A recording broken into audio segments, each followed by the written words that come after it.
Keywords for Harry's situation were xenophobia, butt in the front, drive-in theater, someone in drag, get your swag on, Gorin slave girl of Florida, wheelbarrow, wahoo elope, arachnophobia, I can't help it, rice stick, CPAP. This is the story, Harry's situation, origins. Every story has a beginning. Yeah, I called you a fucking coward. What kind of yellow belly werewolf are you? Was that a racial hit? What? Yellow? Are you fucking kidding me? I am Chinese, you racist fuck. Oh, so you think I'm racist? Well then let's make it crystal fucking clear then, you fried rice banana colored werewolf chink. How's that? He towered over me, at least 8 feet tall. I could smell the foul scent of spoiled blood on his hot breath as he stared into my eyes with his nearly full black eyes. It was probably the eyes that bugged me the most. It was hard to tell what he was looking at most of the time. He growled, a low guttural growl, almost undiscernible, yet enough bass to feel. Chink? Yeah. He held the stare for a moment, and then snorted. That's the fucking best you had? I wasn't trying to be racist, you asshole.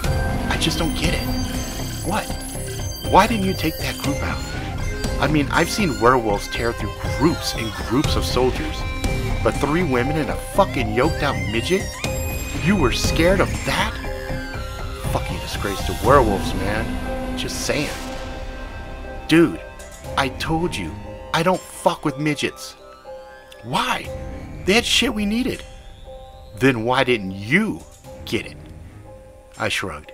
The 3 women were packing AR-15s, and the gear looked well used and deadly, and the midget was intimidating, with dual machetes on his chest. Shit. Fuck it. Long gone now anyways. I'm telling you, man, shit after us is gonna be harder than a fucking midget and some chicks. You're gonna have to harden the fuck up. In case you hadn't noticed, we don't have raw, bloody fucking meat around.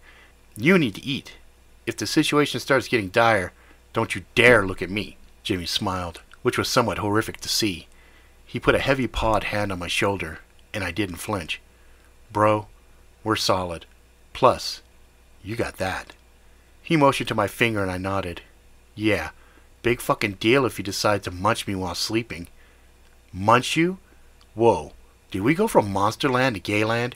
Dude, I will never ever munch you. Seriously, you need better word choices. I nodded and chuckled. He took a few steps back and found a smoothed out section on a large boulder, leaned up against it, closed his eyes. You want to go back to skinny ass normal, Jimmy? Nope, it's warmer this way. And besides, I hear better. Wouldn't want bandits or them sneaking up on us. I nodded. Good point. He became very still, and his breathing so shallow, I couldn't hear it. Then he started snoring softly. I shrugged and leaned back on the car seat that had been in front of the cave.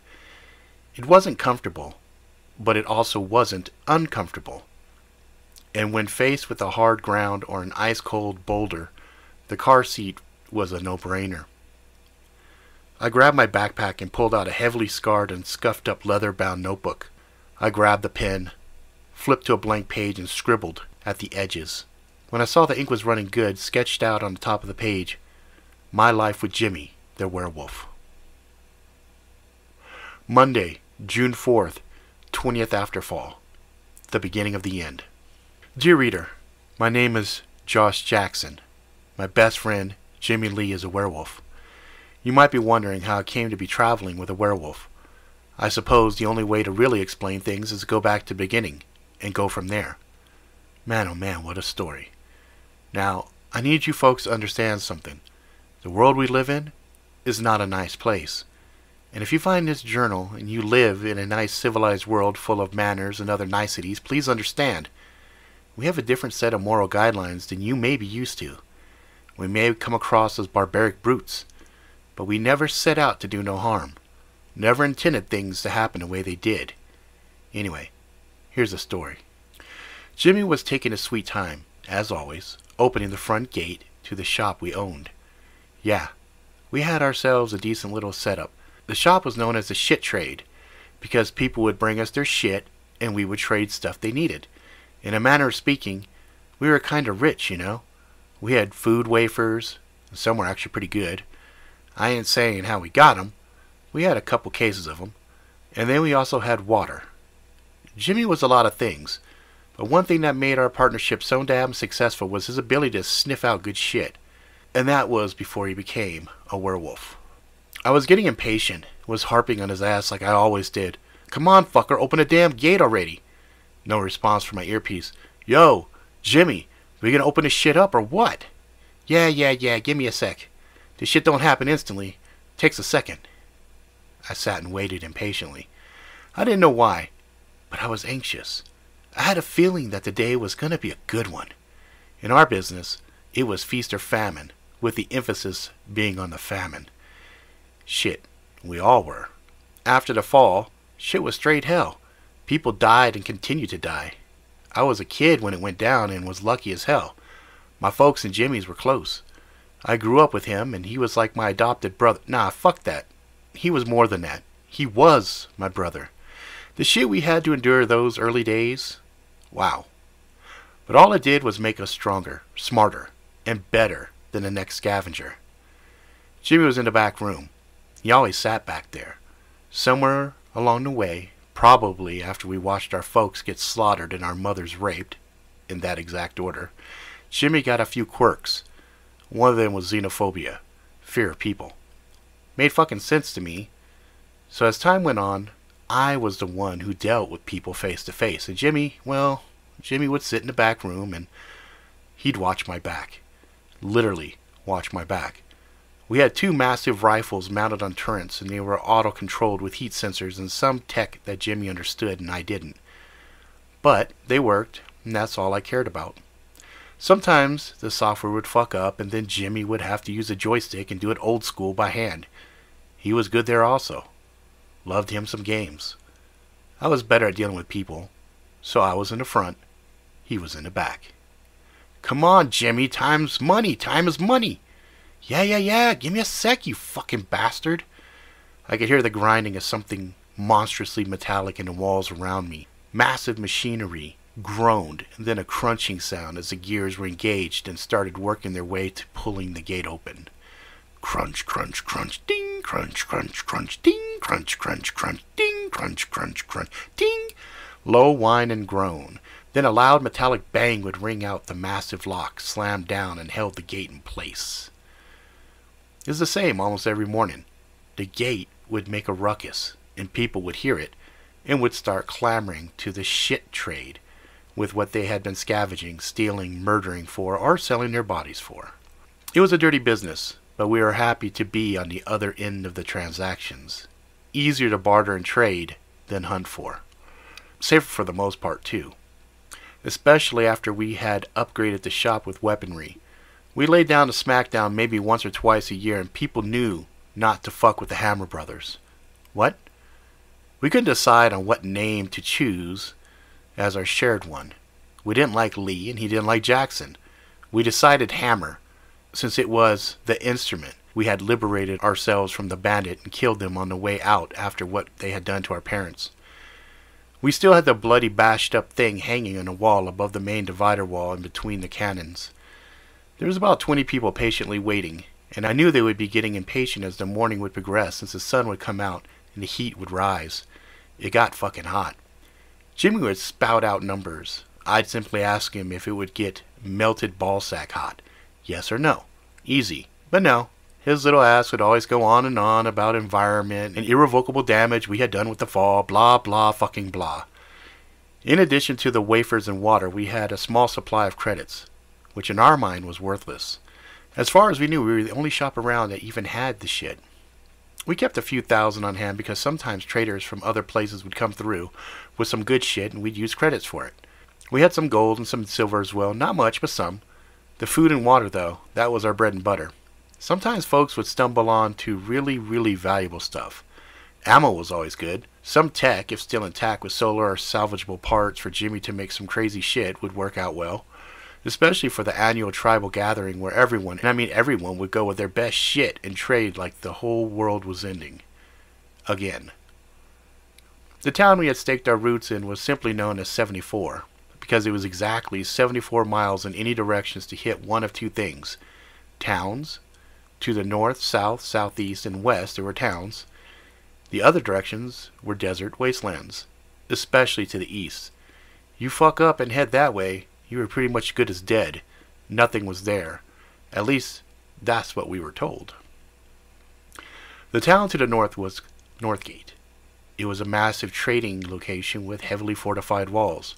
If you were able to gain passageway through those fucking gates, then you could continue north until you arrived at Valhalla. Lots of really cool and fun stories about that place. One thing we learned early on though, the more amazing and awesome the stories, the greater the chance they were just that. Stories. Traps. Meant to lure stupid dipshits to their death. We agreed long ago to avoid Valhalla. South had the Oasis. We'd been there hundreds of times. It was the source of most of the water in the region, and the cartels that ran it were cool with us, especially the tech that Jimmy would provide from time to time. Also, the yearly tribal festival was there, so it was always a good play for us to keep the peace with them. They were chill though, and we never fucked with them, and they in turn would leave us be at 74. Southeast was a small town of Hellgate. We traded with them when we were desperate and no other time. Hellgate was exactly that. It was purely a gateway to hell. Not the biblical one. Nay, more because there was a huge underground city beyond that was accessible by the Hellgate. I went underground once when Jimmy sent me. Not only was he xenophobic, but also claustrophobic, and after a day underground, I was fucking pretty close to that myself. The walls and tunnels there were small. Well, that is until you got to the center. It opened up, and deep underground was a whole new world. Weird fucking plants, animals, and equipment. And then there was West. We had come from the West. We lost our entire tribe in the West. We vowed never to go back to the West. After we had done our deeds with a hammer, rumor had it we were actually wanted in the West. It was filled with communities, no towns, but lots of bandits and crazy scavengers. They called it the Westland Empire. Although we never heard of an emperor and figured if it was indeed an empire, then it would require some leadership. But as far as we could tell, the leadership of bandit tribes would rise and fall almost on a weekly basis. Fortunately for us, most of the traders who were from the West never wanted to fuck with us. Probably because the Oasis had put it down that they were watching and protecting us. Rumor had it, they had fully functional set of helicopters. We hadn't seen them in the air, but we'd seen them every year at the gathering. So we were kind of the best shit around as far as the poor fuckers who were within our zone. We didn't have seasons. We had hot ass fuck days and cold nights. So at least our environment was predictable. The first customer that walked in was a massive man with a low, raspy voice. His skin was rough, and the patchwork of stubble on his face mixed with grime and dirt gave him an odd appearance as he passed from morning sun outside to the deep shadows of the shop. "Hey, what's up?" he growled as he nodded towards me. "Nada, man. Same shit, different day. Living a fucking dream. What you got for me?" He stepped towards the counter we used to examine merch and leaned close with a twinkle in his eyes. He pulled the bag he was carrying up slowly, placed it gently on a counter. He opened it so I could see what was inside as he moved. He noted the guns aimed at him and smiled. Pulling out stacks of books, he smiled and motioned over them as if he were displaying gold and diamonds to me. There were books in various conditions, some were even clean. I flipped the pages and read the titles and shrugged. Yep, read that one. Oh, that's a good one. You should read this one." I pointed out one that I had enjoyed and continued examining the pile. Sorry, man, I've read them all already. "All of them? You read all of these already?" the massive man said with a bullshit edge in his voice. "Hey, Jimmy." I thumbed back behind me as a loud thunk followed by the back bookshelves being illuminated. We had thousands of books, all neatly organized and sorted by genre and then author. There wasn't a lot to do in 74, and the only hot chick was riddled with disease, so I spent a lot of time reading. Amazing stuff you learn when you read. The man's eyes widened. "Fuck me," he said as he saw the books. "Shit, man. You do have a lot of books. What'd you give me for these?" I shrugged. I felt generous, and he was trading books, and even though the vast majority of the population wasn't interested in them, we were. I scratched my chin and squinted at him. "Shit, man. No one reads. I have all of these." "Shit, triples some of them. But I do respect the fact that you thought they were valuable. Can you read?" He shook his head. "No." "That's too bad. These little beauties are good to help pass time. How about a food wafer?" He considered. He made a brief show of contemplation. Which food wafer?" I stretched and groaned out, "Blueberry," acting like I was bored with the deal, which I honestly was. Yeah, that sounds good, man." "Okay, Jimmy, my boy, please send me down a blueberry wafer." Directly behind the counter where the man was showcasing the books, a metal slot was positioned on the wall. Jimmy would push a button in the back, and the item would be sent up and over the divider wall and into the slot. I heard the mechanism activate, and a moment later I heard a faint thunk. I opened the container and retrieved a wafer and handed it to the man. The food wafers were leathery tough consistency with a potent flavor. They were jam-packed with a shitload of nutrients, and even though they were small, measuring roughly 3 inches long by 1 inch wide, it had enough of the good stuff to keep you alive easily. The wafers were from the Collective, which was an organization far from the south beyond the oasis. No one was certain exactly where the Collective was from, but we all knew they were powerful and had the ability to mass-produce food. They were also very religious and cared about what few people remained and wouldn't ask for payments. They would ship massive containers out, and there were dozens of flavors. From what we were told, the areas to the north of the Collective was not heavily serviced. We got ours, and we were one of the few locations that was stocked relatively heavy. Other than wafers, there were canned goods from the old world. Hunters would trade jerky and other meat products that were iffy at best, and other food products were from farmers. The farm vegetables also were scarce. Hellgate offered mushrooms and other fungus-based food, which were good but had to be eaten within a few days of trading. The man sniffed the wafer and smiled. He took a small nibble and turned and walked out. He left the bag on the counter, and I shrugged. I pushed in the books and tossed the bag and books into the waiting wheelbarrow. It was the spot I tossed things of slight interest. Next to it was a large metal cart. I'd carefully put any electronics or tech in it, and a wooden cart with wheels for stuff that was mostly crap. We had our base sorting worked out, and when we were done for the night, we'd go back and assess things again to make sure there was nothing I missed. Every so often, Jimmy would spot something I missed, and we'd either celebrate or fight about it. "So what you think, Josh? You think we're gonna have a good day?" Jimmy said in my earpiece with an excited tone. "You know what, Jimmy? I don't know, man." I lied. I had a nervous feeling in my gut I hadn't felt in a long time, but I didn't want to voodoo it.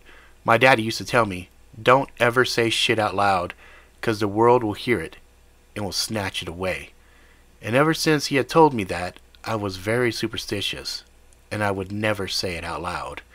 Even though I wanted to tell Jimmy, I didn't.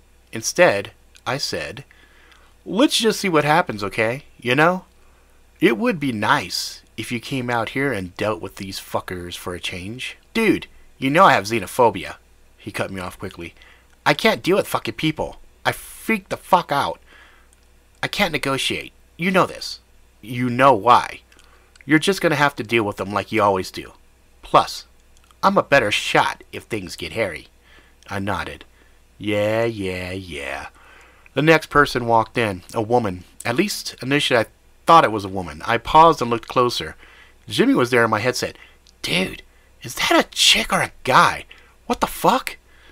I shrugged, didn't say anything, as I didn't want to let on about the conversation I was having with Jimmy.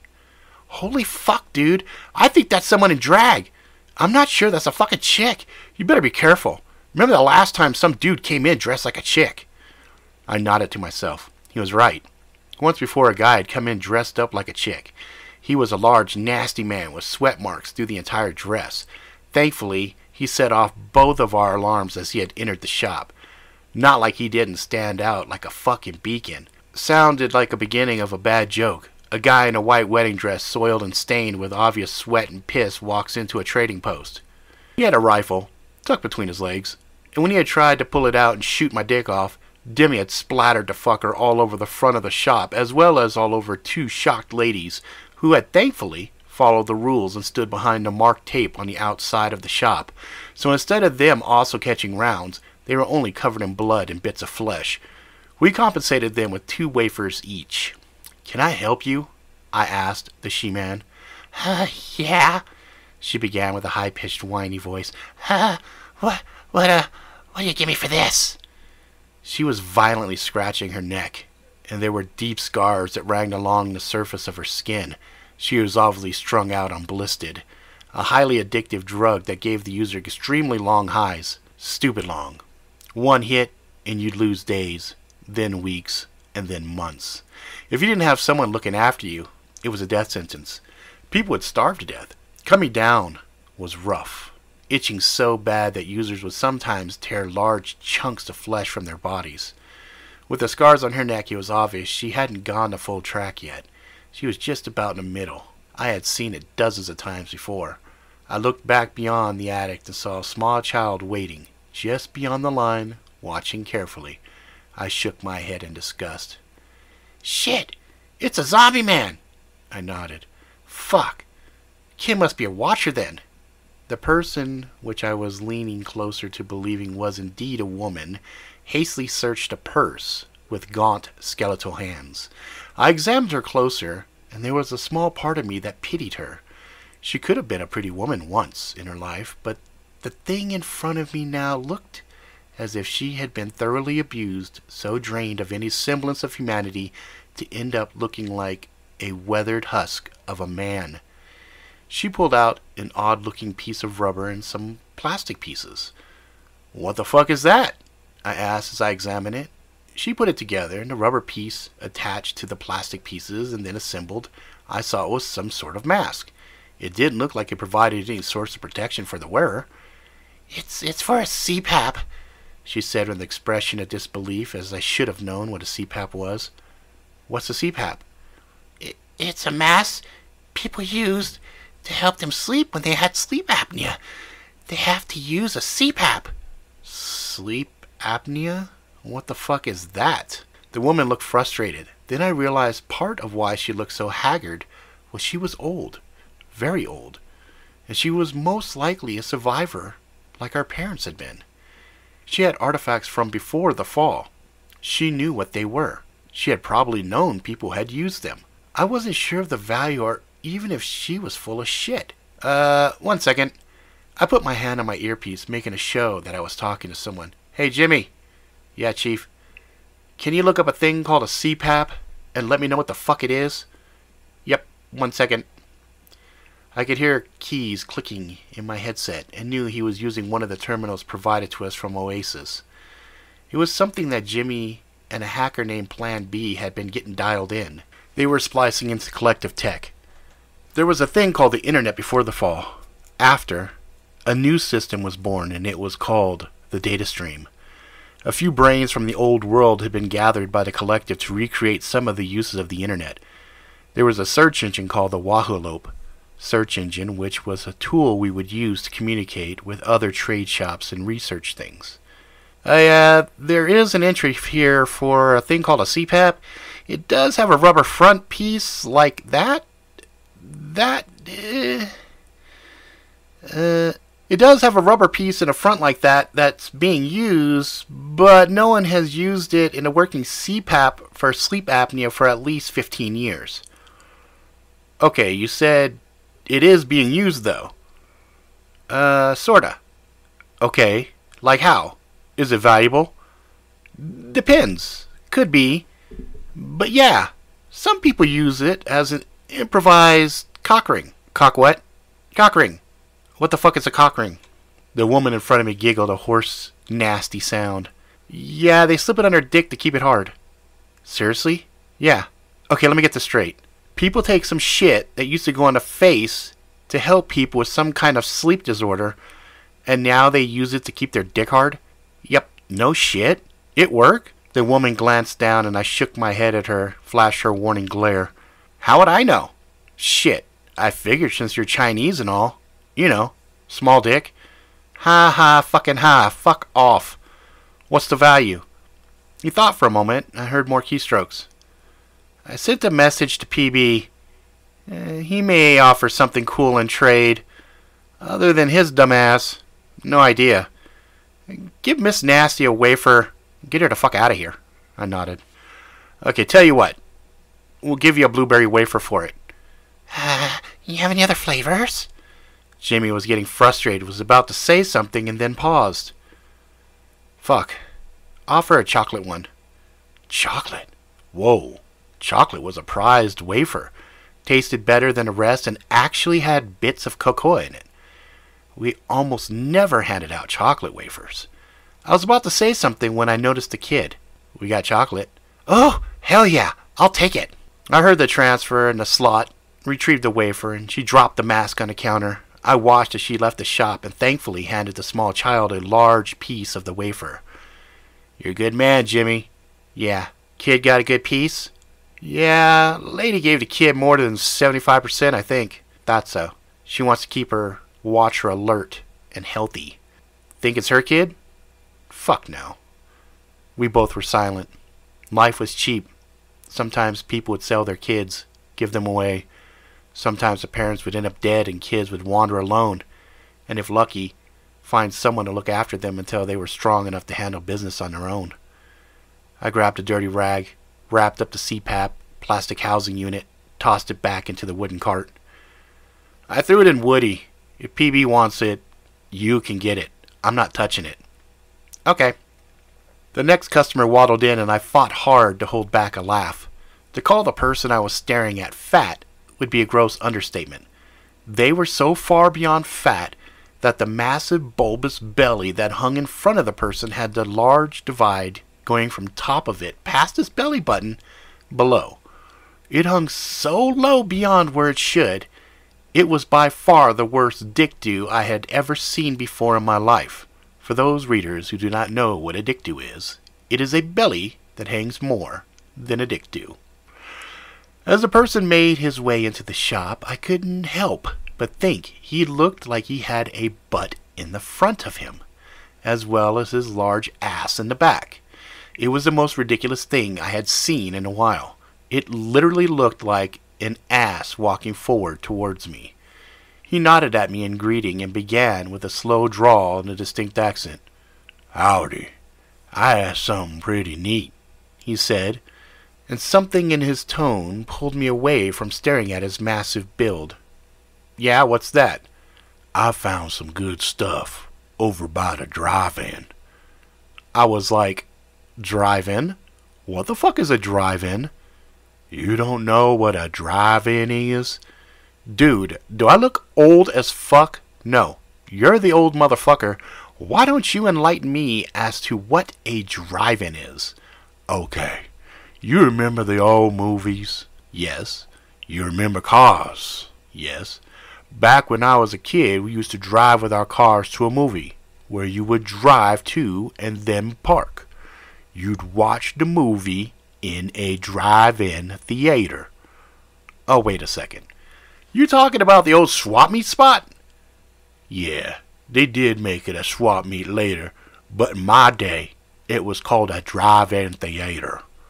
Fuck, dinosaur. Why didn't you just call the fucking thing the damn swap meet spot? Okay, now that we've figured out where you got the shit, why don't you show me what you got? There was a twinkle in the gelatinous mountain of Lard's eyes, telling me instantly he was no stranger to negotiations. Well, I found various clothing items, some old world fashion. Then I found some shoes, and yes, they is new, or at least newish. I didn't pick 'em off no bodies, you know what I mean? He was laying them out in a very neat manner, and I had to admit the shoes looked fucking great. Shoes from the old world were sought after by some of the richer visitors, and I knew we'd get some good trade out of them. So the fat man had my attention as he continued. I played it cool, handled the shoes and examined them as he continued, and put them down somewhat indifferently. Then I found this. There was one item he had been protecting the entire time he was showing me the first batch of items. I had noted it, but was playing the long game and being patient. The item was wrapped in a couple of shirts, and I could see the glint of metal as he unwrapped it, laying it upon the shirt, which had initially covered it. The shirt was solid black, and in bright blood-red letters it read, "Get your swag on. Go to tacticalgeek.com and geek out." I wondered what swag and geek was, but waved it away as I focused on a metal object. It was about 12 inches long by 4 inches wide. "What is it?" He shrugged as he displayed it for me to see. I reached out cautiously and lifted it slowly and realized it had heft and was denser than I thought it would be. The texture of it was smooth as glass and was cool to the touch. Very cool. I understood the sun hadn't come up yet and focused its harsh rays of heat upon us, but it was already hot outside. The man's bag, which he had been transporting the trade items and the enigmatic metal device, had holes and did not look as if it could keep anything cold. There were a few buttons along the front face of the device and also a distinct electrical sensation as I held it. I put it back on the table and focused on the jolly giant, who was grinning a wide smile. He knew he had stumbled on something. I didn't know what it was, but something told me it was a big deal. It was tech. But not only was it tech, it looked like new tech. That was something you didn't see. Ever. I was feeling nervous and my heart was racing. "Where exactly did you get this? No bullshit." "I told you. I was in the drive-in, right? I found it a room. It was kinda hidden. The walls was fake, but I could see the door. I pressed hard on it and it opened. I found the clothes and the shoes and some food, which I put away." He ate. "And then I was about to leave when I heard a noise. It was like really loud. It kind of hurt my ears for a second. And I saw there was a section of the floor covered with a rug. I moved it, and there was a chunk of floor I could move. So I did. And when I did, I found that." I nodded. He had jacked somebody's loot. The old swap meet was pretty far west, close to some of the more radicalized bandits. "When you found that thing, was it plugged in?" "Nah, man. Thing don't need no plug." "What?" I looked. Sure enough, there was no receptacle or opening to allow for a plug to insert into the object, and yet there was something powering it. "Maybe batteries?" I asked, more to myself than to the man. Got me, man." I looked again. There were no seams on the surface. The buttons on the front of the unit were neatly recessed in, and I fought the urge to play and press any of the buttons. I looked at the man and nodded. "You push any of these buttons?" "Fuck nah. I may be a fat fucker, but I ain't dumb. I don't know what it is. To be honest, I really don't wanna. I had nothing but bad feelings the entire time I had it on me. Kinda felt paranoid. Know what I mean?" I again nodded and understood exactly what the man meant. "What you think it's worth?" I tapped my headset. I could already hear the excitement in Jimmy's voice. "Yo, Jimmy, what you think, man?" Whoa, what is that?" "I don't know, genius. That's why I'm fucking asking you. What's the scanner say?" Above the device on the table was a long metallic arm. At the end of it was an oval-shaped device which reminded me of a shower head. Not that I had ever actually taken a shower before, but a lot of them had been traded to us, and this thing looked like a shower head. The oval-shaped scanner would usually go over what we needed to scan, and it would throw us a bunch of information and Jimmy would quickly tell me junk or treasure. We didn't use it often since it required a lot of power, and also, it was shared information with Oasis. This was one of the times where we didn't give a fuck, and there was Jimmy, scanning the shit out of the mysterious device. "Fuck, dude," Jimmy said, deflated. "What?" "That shit's coming back as unknown on the optical analysis search." Meaning no one's trying to trade or is looking for it. It's not in general use. It's not in the database. I heard his tone turn from sour to optimistic. "What? If it's not in the database, and not a general use item of some source, then guess what, man?" "What?" "That shit means it's expensive." I nodded. "Okay, look inside?" "Yeah." The scanner hummed louder, and after 10 seconds, which dragged on forever, I heard a deep sigh. "I can't scan it, too dense." "It is heavy as fuck," I admitted, looking at it and wondering what material could block the scanner. "Damn, would be nice to know what the hell is inside of it." Okay, what's the value?" "I know what you think about it." Dude, I'm wetting myself just looking on the screen here. I can't wait to lay it down and try to make babies with it. Fucking gross, man. I turned my attention back to Lardo and smiled. "Okay, Chief, how about 3 food rations, 3 blueberry wafers, and a jug of water?" At the mention of water, the man's eyes widened, and I cursed myself for offering too much. "Tell you what, fuck the food parts, just give me 2 jugs of water and we're fucking solid." I nodded. The rations were worth more by far, harder to come by. But water was life. I nodded. "Jimmy, hit him up. Send down the water." "On the way." There was a louder thudding sound as the water jugs made their way from the safety of the back room to us on the outer general area. I hefted the 2 jugs to the man, who easily grabbed and carried them. He left the items where they were and hurried out. It was a very good deal for him. Water was always an issue, and if you had it and some extra, there was a lot you could barter for. For us, with the relationship with Oasis, we had a solid pipeline of water coming to us every other day. In addition to that, we had multiple redundancies in place to get us bottled water and water boxes. Some were for the collective. Those water boxes were easy to spot since they were solid white and had scripture written on the faces of the box. "Water, huh? Thought Tubby would have wanted food." I shrugged as the man walked out of the building. "Shit, man, how many more of those fuckers are waiting outside?" I glanced and saw there was about a dozen waiting, and a few were getting anxious. And with the sun starting to come out, some were peeling away and leaving. "Maybe a dozen." "Damn, okay. Bring the thing here so I can fuck with it." Nope. I want to be there too when you figure this shit out, man." "Fine, hurry up. Get through the people quick. I want to see it." I was excited as well. I wrapped up the device with the clothing and carefully tucked it back behind the counter out of sight. The excitement carried me through as I dealt with the rest of the people. There was more interesting items and characters, but I don't want to waste time, and my hand hurts already from writing all of this so far. So as I was saying, we managed to get tools, clothing, spare metal, a dozen rounds of 9mm ammo, a blow-up doll, which was disgusting, a few knives, and a small deck of cards with a larger card, which was out of place. I had traded mostly wafers, and when the last person was satisfied with their trade, a few hours had passed. Jimmy would bother me every 5 minutes until I'd finally told him to leave me alone so I could focus and hurry. "All right, Jimmy, close her up." A moment later, I could hear the release, and the heavy metal gate began its descent, one loud clang after another.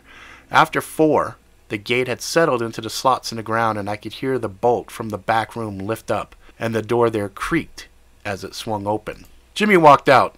He was a small dude, roughly around 4'7", and to see us next to each other, no one would think of us as brothers. But he was the only thing close to family I had left. An Asian man whose blood hailed from China, and a handsome, ravishing Caucasian man whose blood hailed from Ireland. Not that either one of us understood what the fuck Ireland or China was. We knew we lived in a place that once was called America. As far as we knew, all the names of those distant lands were nothing more than that. Names. "Okay, man, let's check her out." I lifted the device, put it on the other counter. It thudded loudly as I did. Jimmy had a hand scanner out and flipped a switch, and it whined loudly. He motioned over it and shook his head and grumbled, "Shit, man, this thing is dense. I can't seem to penetrate past the surface." "Ha! That's what she said. Fuck off, dude. Seriously, look." I moved behind him and peered at the display on the device, and just as he said, it was all dark. Nothing but the outline could be seen in the scanner. To my recollection, we had never had this happen before. Granted, with the showerhead sensor, there had been times when a device had a solid sheet of thick metal and would be hard to see what was beyond it. But with the hand sensor, we should have been able to see something. "Okay, well shit, what do you want to do then?" Give me a second."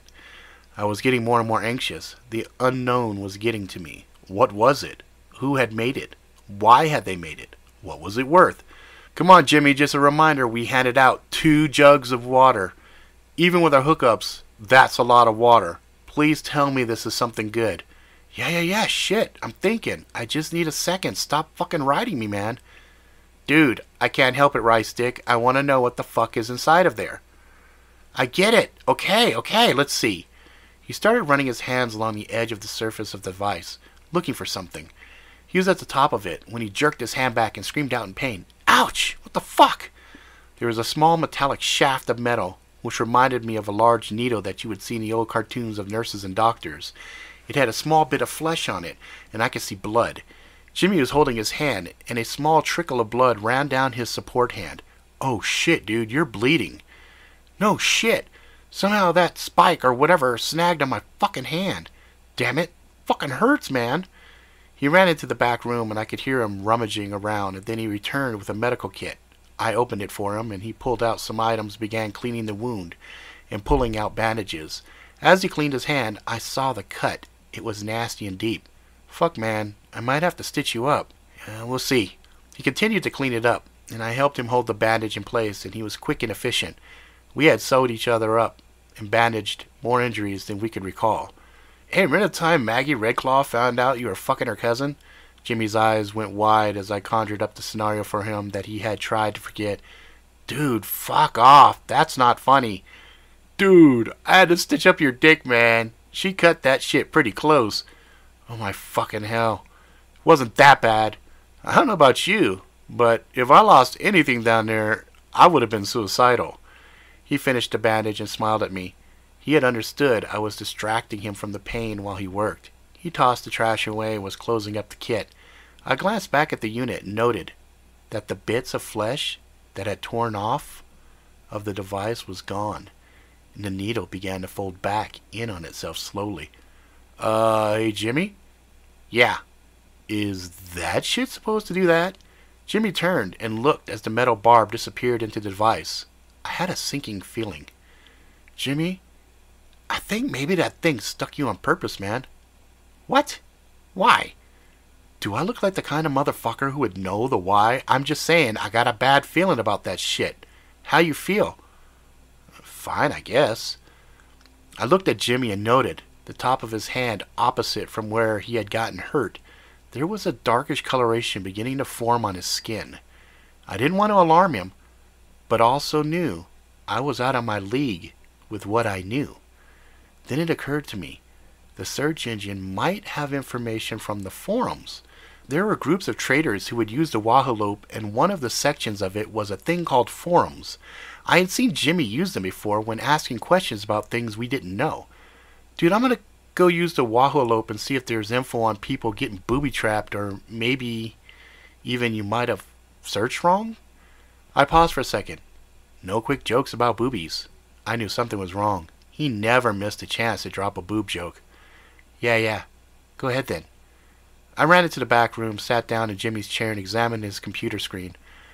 On the screen, I saw a chick in chains, and it reminded me of a poster Jimmy had hanging on the back wall for years. Something we had traded for. The person who traded it to us had told us there was a princess from a faraway land. She had been chained to some kind of monster. The man had told us the story of Princess Leia, and for a long time Jimmy had obsessed over it. The woman on the screen in front of me reminded me of the Princess Leia poster. At the top of the screen in gaudy green letters was Gorin, Slave Girl of Florida. I looked at the screen and shook my head. Dude, what the fuck are you back here looking at? Doesn't matter. You're supposed to be looking shit up. Yeah, okay, right. As I started typing a Wahoop search, I could see other things popping up, revealing previous searches that Jimmy had done in the past. One of those, as I began to type AR, was arachnophobia. Curious what the word meant, I clicked it and saw it was a fear of spiders. I shrugged and shook my head. Great. In addition to xenophobia, he was looking up other things he could claim he was afraid of. I thought for a moment and realized we did have a lot of spiders and he had been bitten by a few. So there again, could have been a legitimate reason for the fear and thus his searching. As I continued searching, I did find a record of a mysterious metallic box. It was called the Crazy Metal Bread Box. I found it as I had searched metal, box, stuck, hand, sharp, and the result came up. Hey, I think I fucking found something. It was a discussion on the forum of weird shit, and I continued to read. There was often really weird, kinky shit on the forums. I knew, because Jimmy would sometimes read as I was working with customers, and he'd be laughing his ass off. Yeah, what does it say? Looks like some guy from over near Hellgate found one of the boxes.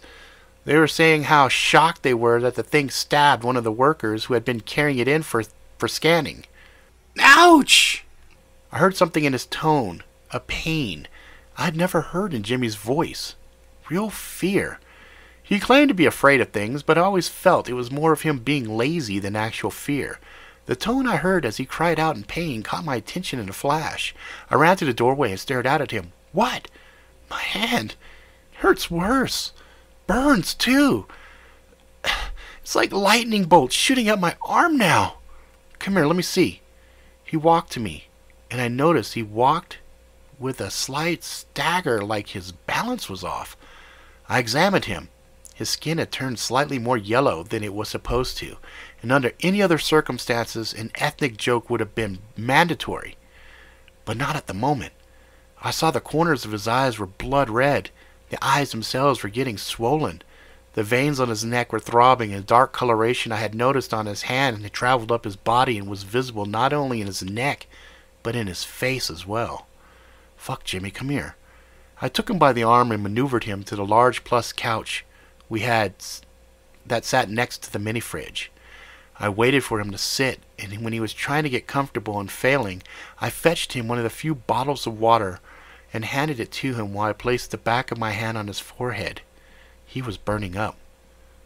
Fuck, Jimmy. Make sure you drink that water. You're burning up, man. He nodded, did as I instructed. We were there in uncomfortable silence. I was at a loss. I didn't know what to do. Jimmy also was unsure what to do, so he sipped the bottle of water. When he got to the last gulp, he swallowed it and sighed heavily. Maybe 5 minutes had passed, and he was softly moaning in pain. We got more water? I nodded. I got another bottle of water, handed it to him. The tip of his fingers were getting darker. He gulped the water more quickly this time, and when he was done, he tossed the empty bottle into the trash can near him. Feel better? Not really. At least I'm not dying of thirst anymore. I nodded. I was about to ask another question when we heard a faint whirling noise and a couple of beeps. What the fuck now? He asked, almost in a growl. I shrugged. I looked in the front area and noted the buttons on the front of the unit were glowing dully. Shit, dude. Fucking thing's all lit up now. Excitement filled his face. Really? Really? Go get it. Bring it here. Shit. Maybe it just needed some Jimmy juice to get it started. I had gotten to the door and paused when Jimmy got to the words, Jimmy juice, and stopped and stared at him. Dude, the fuck? Jimmy juice. My blood. I nodded. I continued into the room. I went to pick it up and paused for a moment. Okay, I was gonna say, if you fucking molested it, maybe it was just defending itself. Ha ha ha, fucker, hurry up. I chuckled. It was good hearing some energy back in his voice. I lifted the shirt that was under it and used it as a sling and gently lifted it, testing if the shirt was strong enough to carry it. When I was sure it was, I carried it to the back room. I set it on the kitchen table. Well, it was actually just a long desk, but we prepared our meals there, so we called it the kitchen table. I let the shirt fall and Jimmy stared at the buttons. There were two that were lit green, and the last button on the bottom was not lit. What you think? He asked as he examined the buttons. Don't know. They're not labeled. Not sure what they do. Should we push them? I was excited, but also cautious. Jimmy had already been hurt by it. I wasn't sure he was out of the woods. Man, I don't know. I'm kind of scared. Pussy! He pushed the first button, which then turned off, and the spinning could be heard within the device. Jimmy. I don't think. He pushed the second button, and there was a low hum, which built up in volume. The second button also turned off. Then the third and final button on the bottom of the unit flashed green in a slow pulse. You should push any more buttons. He made a face and laughed and waved at me. Dude, relax, shit. The machine was there whirling and humming. Dude, turn it off. He nodded, pressed the second button. Then nothing happened. He pressed the top button. Nothing happened. Stop fucking around, Jimmy. Turn the fucking thing off. Shithead, I'm trying here. I did the reverse of what I did to start it, and the first two buttons ain't doing shit now. The hum got really loud. My heart was pounding. The whirling also reached its maximum rotation, and the device was moving the desk slightly. Jimmy must have been getting nervous too, and he slowly reached out his index finger towards the bottom button. I shook my head and raised my hand up. Dude, don't. You got a better idea? I nodded. Yeah, we just leave it. Sooner or later it's gonna run out of juice, man. Jimmy juice or whatever juice is powering it. He nodded, pulled his finger back. Dude, do we have anything to eat? I'm hungry enough to eat the fat guy's sausage. Oh, man. Mental image. I bet his shit would just suck you up into Lardassville. Jimmy nodded and laughed. I went to the fridge again and looked inside. Well, we do have some bear meat pieces that we got day before yesterday. Yeah, no. That shit had bits of fur in it. I nodded and agreed. It was still good. You just had to take your time and get the little bits of fur out as you ate. I have some of these MREs still. Fuck, do you have anything with blood in it? I mean, something that was alive once, other than the bear pie? I nodded. We have the jerky from last Tuesday that one-armed chick brought in. Oh, snap, we do? I thought we ate it all. You ate all of your share. I actually tucked a big chunk away, but if you want it, it's yours. He smiled weakly. Yeah, man. Fuck, I'd owe you. Sure thing, man. Hang on a sec. I went to my bunk, climbed up to the top. On the wall panels, we had small refrigerator containers. It was a must when it would really warm up. I would keep several washcloths in it that were wet before placing them in to keep them frozen. I saw the jerky in a plastic bag, grabbed it, returned it to Jimmy. I handed it to him and noted he was glaring at the enigmatic whirling device. Oh, thanks, man. He turned back to me and grabbed the bag. I noted the fingers were almost dark brown, and his arms were getting darker. Let me see your cut, bro. He nodded, and we took off the bandage, and an intense scent of ammonia filled the air as I did. Oh, man, stinks. He chomped away at the jerky and watched as I removed the rest of the bandage. Hell, it itches, man, he said, as he took another bite of the jerky. I saw the whole hand was very dark. The skin looked odd to me. There was a clump of clear, almost jelly-like material. I carefully wiped it away and stared in disbelief. The cut had healed up, and raised, puffy scar had replaced it. He looked, and the last piece of jerky hung from his mouth, which was agape. I don't understand, he said as he stared. He touched it with his other hand and shook his head. It still hurts inside, though. The skin is healed, but I still feel the cut. There was a gurgling noise, loud, angry. I looked at Jimmy. What is that? I asked, confused where such an obnoxious sound could be coming from, and then it happened again, and both Jimmy and I stared at his stomach. Oh, fuck, dude. What? Move! He got up and moved, quick. He slid the sanitation door open and tore his pants off and sat as I saw the door close midway. I could see his legs.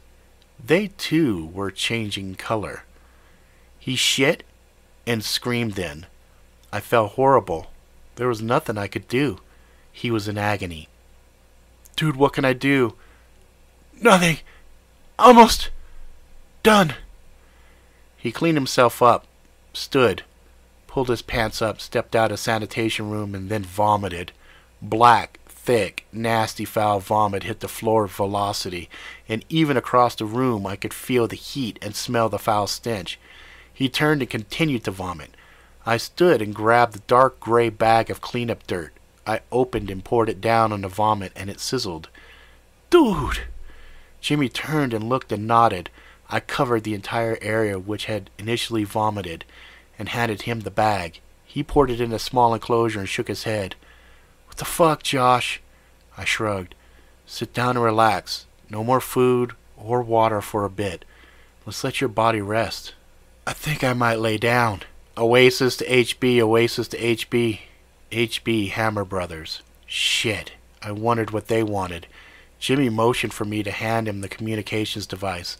I grabbed the small rectangular device and handed it to him. Yeah, Oasis. Jimmy here. Who this? Jimmy. Hey man, it's Bookworm. Hey. Can we talk another time? Not feeling well. Sorry man, not my call. I was instructed to contact you, inquire about the device you attempted to scan. I also have done some searching on Wahualope. Yeah, what about it? Someone very important would like you guys to bring it here. Why? Didn't say, but they were very specific in their instructions to me. Number 1, don't fuck with it, 'cause it'll fuck you up. Number 2, don't fuck with it if it fucks you up. That's a lot of fucks there. Yep, not done. Finally, if you were a dumb fuck who fucked with it after it fucked you up, and if you're able, bring the fucked up fucker and the device to me in Oasis Square Unit number Alpha 1.